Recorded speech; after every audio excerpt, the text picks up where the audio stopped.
Hi hello అందరికీ నమస్కారం. Welcome to our channel. And ఈరోజు మనం మాట్లాడుకునే టాపిక్ గిబ్లీ స్టైల్. అసలు గిబ్లీ స్టైల్ అంటే ఏంటి అండ్ దీనికి ఈ నేమ్స్ అండ్ హిస్టరీ ఇవన్నీ కావాలంటే ఇంకో వీడియోలో మాట్లాడదాం. ఎందుకంటే ఇప్పుడు మనం డిస్కస్ చేయాల్సిన వీడియో చాలా అవసరం కాబట్టి. ఎందుకంటే ఒక ఇమేజ్ చాలు మన జాతకం మొత్తం బయట పెట్టడానికి. జాతకం అంటే ఆస్ట్రాలజీలో ఉండేది కాదు, అంతకు మించి. For example me locations, device details, time stamps ఇంకా ఎన్నో. సో లేట్ చేయకుండా వీడియోని స్టార్ట్ చేద్దాం. సో ఎవరైనా కొత్తగా చూస్తున్నట్టయితే వీడియోని like, comment, share and subscribe చేసి గంటను కొట్టేస్తే నెక్స్ట్ వచ్చే ఇన్ఫర్మేటివ్ వీడియోస్ అలా మీ ఫోన్లోకి వచ్చేస్తాయి. సో ఇంకా స్టార్ట్ చేస్తే uploaded image data, not image only. మనం అనుకుంటాం గిబ్లీ స్టైల్ ఫన్ ఉంది, మనం ఒక ఫోటో ఇస్తే అది మన గిబ్లీలో జనరేట్ చేసి ఇస్తుందని. బట్ బొమ్మ అక్కడితో అయిపోలేదు.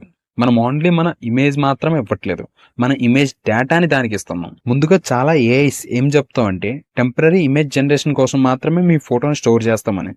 బట్ అది కరెక్ట్ కాదు. ఎందుకంటే బ్యాక్ అండ్ ప్రాసెస్ ఎలా ఉంటుందో మనకు తెలియదు. వాళ్ళు ఏదో చెప్తే అది నిజమని మనం అనుకుంటాం అంతే. వాళ్ళు మాత్రం ఆ ఫొటోస్ అన్ని కూడా స్టోర్ చేసుకుంటారు ఫర్ ఫ్యూచర్ యూసేజ్కి. మనం అప్లోడ్ చేసేది ఇమేజ్ డేటా అని చెప్పాను కదా, దీని మీనింగ్ ఏంటంటే మీరు అప్లోడ్ చేసే ఇమేజ్కి మెటా డేటా అనేది ఒకటి ఉంటుంది. అందులో locations, device details and time స్టాంప్స్తో పాటు ఇంకా చాలా థింగ్స్ అనేవి లింకప్ అయి ఉంటాయి. సో ఒక్క ఫోటోతో మిమ్మల్ని ట్రాక్ చేయడం కష్టమంటారా చెప్పండి? ఇందాక మనం మాట్లాడుకున్నట్టు వాళ్ళు స్టోర్ చేసిన ఫొటోస్ ఎవరైనా యాకర్కి దొరికితే మెటాడేటా ఆధారంగా మన డీటెయిల్స్ కనుక్కోవడం ఒక్క సెకండ్ పని వాళ్ళకి. సో బీ కేర్ఫుల్ ఇలాంటివి యూజ్ చేసే ముందు. Second point, AI training data. చాలా ఏఐ ప్లాట్ఫామ్స్ ఏం చేస్తున్నామంటే మనం అప్లోడ్ చేసిన డేటాని స్టోర్ చేసుకొని వాటి ఫ్యూచర్ రిలీజెస్ అండ్ వాళ్ళ ఏఐ మోడల్స్ని ట్రైన్ చేసుకోవడానికి యూజ్ చేస్తుంటవి. చేసుకునేవిలే, మనకేం ప్రాబ్లం అంటారా? చాలానే ప్రాబ్లం ఉంది.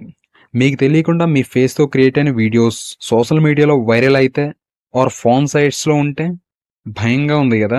సో మనకు ఒక సర్వీస్ ఏదైనా కంపెనీ ఫ్రీగా ఇస్తే ఇక్కడ మనం అర్థం చేసుకోవాల్సింది మనకేం ఫ్రీ ఇవ్వట్లేదు, అలా ఇస్తున్నట్టు కనిపించి దానికంటే ఎక్కువగా మన నుండి లాగేసుకుంటుంటాం. Third point, data breaches. ఈ టెక్ దునియాలో ఏ ప్లాట్ఫామ్ కూడా 100% సెక్యూర్ అని చెప్పలేం. ఏది ఎప్పుడు హ్యాక్ అవుతుందో ఆర్ ఎలా హ్యాక్ అవుతుందో కూడా గెస్ చేయలేం. లెట్సే ఒక కంపెనీ డేటా బ్రీచ్ అయింది అండ్ అందులో ఒక పర్సన్ ఫోటో ఉంది. ఎందుకంటే గిబ్లీ స్టైల్ అనే కాదు, ఏదో ఒక పర్పస్ మీద అప్లోడ్ చేశాడు అనుకుందాం. సో ముందుగా హ్యాకర్స్ డేటా మొత్తాన్ని యాక్సెస్ చేశాక ఫస్ట్ ఆప్షన్ డార్క్ వెబ్లో సెల్ చేయడం స్టార్ట్ చేస్తారు. సెకండ్ ఆప్షన్ మన ఫోటోని బేస్ చేసుకొని మన డీటెయిల్స్ అన్ని ఈజీగా కనుక్కుంటారు based on metadata, GPS coordinates. So మనతో పాటు మన ఫ్యామిలీ మెంబర్స్ ఫొటోస్ కూడా అలా ట్రై చేసి ఉంటే అప్పుడు వాళ్ళు కూడా సఫర్ అవ్వాల్సిందే. Third option blackmail and morphing చేస్తారు. ఫేస్ మార్పులు చేసి బ్లాక్మెయిల్ లాంటివి చేస్తారు. సో అది ఎంత పెద్ద డేంజరో కొత్తగా ఎవరు చెప్పాల్సిన అవసరం లేదనుకుంటా. ఆల్సో మార్ఫింగ్ చేసి ఫోన్ సైట్స్లో పెట్టేస్తే ఇంకా ఎంత పెద్ద ప్రాబ్లం అవుతుందో కొత్తగా చెప్పాల్సిన పని లేదు. ఆల్సో కొన్ని కంపెనీస్ కావాలనే డబ్బు కోసం డేటాని సెల్ చేస్తూ ఉంటవి. Next point, creative privacy policy. కొన్ని కంపెనీస్ ఏం చేస్తామంటే తెలివిగా మన ఫోటో స్టోర్ చేసుకుంటాం అండ్ ఫ్యూచర్ ఏఐ మోడల్స్కి ట్రైన్ చేస్తాం అని క్లియర్గా మెన్షన్ చేసి ఉంటవి. బట్ ఆ విషయం మనకు తెలియదు. ఎందుకంటే ఆ ప్రైవసీ పాలసీలో కంటికి కనిపించేదంతా అన్నెసరీ పాయింట్స్. ఇక్కడ ఒక మూలన ఇరికిచ్చుంటారు ఇలాంటి మెయిన్ పాయింట్స్. సో దానివల్ల మనం చాలా ఇష్యూస్ ఫేస్ చేస్తాం. Now how to protect your self. So ఏదైనా సైట్లో మన డేటా ఇచ్చే ముందు కొంచెం ఓపికతో ప్రైవసీ పాలసీని చెక్ చేసుకోవడం మంచిది. ఇన్ కేస్ వాళ్ళ ప్రైవసీ పాలసీలో మెన్షన్ చేయకుండా మన డేటాని థర్డ్ పార్టీలో పెడితే మనం లీగల్గా కూడా ప్రొసీడ్ అవ్వచ్చు. Stripe metadata. మన ఇమేజెస్ ఏదైనా అప్లోడ్ చేసే ముందు మెటాడేటాని రిమూవ్ చేసి అప్లోడ్ చేయడం చాలా బెటర్. వీటి కోసం గూగుల్లో చాలా యాప్స్ అండ్ సైట్స్ ఫ్రీగా దొరుకుతాయి, ఒకసారి ట్రై చేయండి. ఆర్ దీనికంటూ సపరేట్ వీడియో కావాలంటే కింద కమెంట్ చేయండి, మా టీం తప్పకుండా రెస్పాండ్ అవుతారు. Avoid sensitive information. మన సెన్సిటివ్ ఇన్ఫర్మేషన్ ఎంత పాసిబుల్ అవుతే అంతవరకు బయటకు ఇవ్వకుండా ఉండడం బెటర్. సో అది మనకు మన ప్రైవసీకి చాలా యూజ్ అవుతుంది. ఆల్సో ఎప్పుడు కూడా పర్సనల్ ఫొటోస్ని మాత్రం అస్సలు ట్రై చేయకండి, అది ఇంకా రిస్క్ అవుతుంది. సో తర్వాత బాధపడాల్సి వస్తుంది, చూసుకోండి. మనం ఏదైనా యాప్ ఇన్స్టాల్ చేసినప్పుడు మోస్ట్లీ మెల్లగా పర్మిషన్స్ చదివి యాక్సెప్ట్ చేయండి. ఎందుకంటే ఒక్క రాంగ్ పర్మిషన్ చాలు మన డేటా మొత్తాన్ని ఇంకొకరికి ఇచ్చేయడానికి. So be careful about it.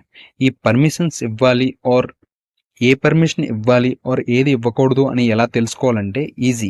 Let's say మీరు ఒక ఇమేజ్ జనరేషన్ యాప్ ఎక్కించుకున్నారు ఫర్ గిబ్లీ స్టైల్, బట్ అది మీకు కాంటాక్ట్ పర్మిషన్స్ అడుగుతుంది. సో అది 230% ఫ్రాడ్ అని. ఎందుకంటే మనకు తెలుస్తుంది కదా, ఒక ఫోటో జనరేషన్ యాప్కి కాంటాక్ట్స్తో ఏం పని. సేమ్ వే ఏదో audio related app gallery access అడిగినా సేమ్ థింగ్ అక్కడ కూడా. సో పర్మిషన్ ఇవ్వడం అనేది చాలా క్రూషియల్. సో అక్కడ జాగ్రత్తగా ఉండండి. Use offline tools. ఎంత పాసిబుల్ అవుతే అంతవరకు ఆఫ్లైన్లో వర్క్ అయ్యే టూల్స్లోనే డేటా ఇవ్వడానికి ట్రై చేయండి. మేబీ అది ఇమేజ్ జనరేషన్ అయి ఉండొచ్చు ఆర్ ఇంకేదైనా కూడా. ఎందుకంటే మన డేటా మన దగ్గర నుండి ఇంకో ప్లేస్కి వెళ్తుంది అంటే అది ఇంటర్నెట్ వల్ల. సో ఇంటర్నెట్టే లేని యాప్స్ వాడితే మనం ఇంకా అంత భయపడాల్సిన పని లేదు కదా. Monitor image usage. ఈ టెక్ దునియాలో ఎప్పుడు ఏం జరుగుతుంది అనేది ఎవ్వరూ చెప్పలేరు. సో మన జాగ్రత్తలో మనం ఉండడానికి ఇప్పుడు reverse image search tool like Google images లాంటివి యూస్ చేస్తూ ఉండండి. సో దట్ మనకు అర్థమవుతుంది మన డేటా ఏమైనా ఆన్లైన్లో ఉంటే మనం పెట్టకుండా సో మనం లీగల్గా ప్రొసీడ్ అయ్యే ఛాన్స్ ఉంది. ఆల్సో మీకు డీప్గా రివర్స్ ఇమేజ్ సెర్చ్ టూల్ గురించి వీడియో కావాలంటే కమెంట్ చేయండి. సో ఇన్డెప్త్గా ఎలా చేయాలనేది ఎక్స్ప్లెయిన్ చేస్తాం.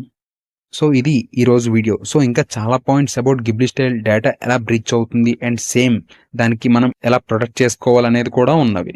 సో ఇన్డెప్త్గా కావాలంటే ఒక కమెంట్ చేయండి, లాంగ్ వీడియో ఒకటి పోస్ట్ చేస్తాం. సో ఎక్కడి వరకు చూసారంటే ఈ వీడియో మీకు బాగా నచ్చింది అనుకుంటాం. సో అందరూ కూడా లైక్, షేర్, సబ్స్క్రైబ్ చేసి మంచిగా ఎంకరేజ్ చేస్తారని ఆశిస్తున్నాం. Thank you.